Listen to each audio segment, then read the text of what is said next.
En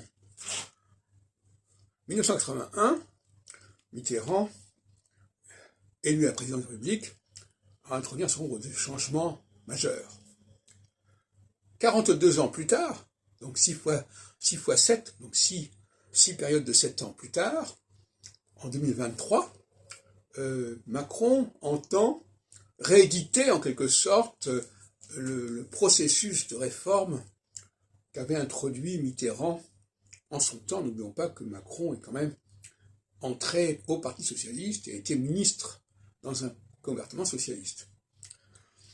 Alors, il y avait certainement, lorsque Mitterrand a été élu, des gens qui étaient opposés à ce qu'il avait envie de faire, et qui étaient autrement monumental d'ailleurs que ce que veut faire Macron actuellement. Ça n'a pas empêché de le faire.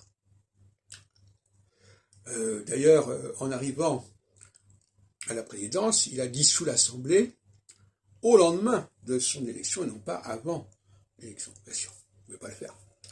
Et on voit que maintenant il y a des oppositions à la réforme des retraites de Macron, mais elles sont exactement dans la même configuration que ce qui s'est passé il y a 42 ans.